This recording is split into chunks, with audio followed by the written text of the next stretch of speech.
ولې یو امت د بل امت تقلید کوي یا ولې یو ملت د بل ملت پر لارو باندې تګ کوي، که څه هم هغه د دوی د دیني او اخروي توانونو په معنا باندې وي. که موږ د نړۍ تاریخ ته وګورو او د تېرو ملتونو حالات او پیښې وارزوو، نو دا حقیقت به په ډاګه سي چې د یو ملت له لوري د بل ملت یا د یو امت له لوري د بل امت تقلید کول د دواړو ترمنځ د ورتهوالي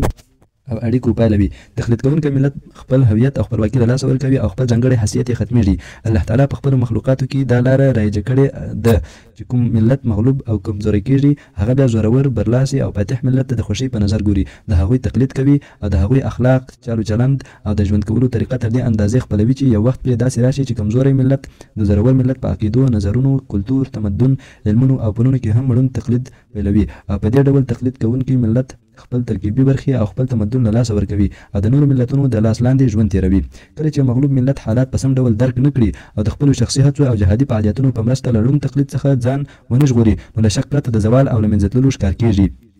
غلامي په برخه کېږي، هویت یې په بشپړ ډول له منځه ځي او په خطرناکو ټولنیزو ناروغیو، د کمترۍ په احساس، ځان سپک ګڼلو او په ځان د بې باورۍ ښکار کېږي او په پای کې په بشپړ سیاسي او اقتصادي پاتې راتللو او په هر ډګر کې له ماتې سره مخامخ کېږي. کوم ملت چې الهي پیغام لري لکه اسلامي امت، نو هغوی ته له نورو ملتونو څخه تقلید کول له دین څخه د بې پروایۍ لامل ګرځي. داسې ملت د جهاد لاره پرېږدي، دوی د دین لوړو ته د رسېدو په ځای دنیوي موخو ته د رسېدو لپاره منډې وهي. د ړوند تقلید ښکار شوی ملت خپل ټول ځواک په بدعاتو او خرافاتو لګوي. هغوی د داسې قوانینو او د ژوند د داسې نظام په لټه کې کېږي او د داسې اخلاقي ناروغۍ د هغوی بدن نیسي چې په پای کې له خپل پیغام څخه غافله کېږي او له امله یې د نامسلمانو او له خدای څخه له بېزارو ملتونو سره مینه کول پیلوي. دا مرحله په حقیقت کې د الله تعالی نیونې ته آواز کوونې مرحله ده، لکه له قرآني پیښو څخه چې ثابته شوې او له څو امتونو په اړه دا پیښې راغلي دي. نن د اسلامي امت په هماغه مقام ولاړ دی چې لومړني امتونه پرې ولاړ ول او د الله تعالی عذاب پرې مسلط سو. نن ورځ مسلمانان د نامسلمانو ړوند تقلید کوي، د الله تعالی پیغام یې شاته غورځولی، د نامسلمانو سره دوستي کوي او د ژوند په ټولو خواو کې ړوند تقلید کوي.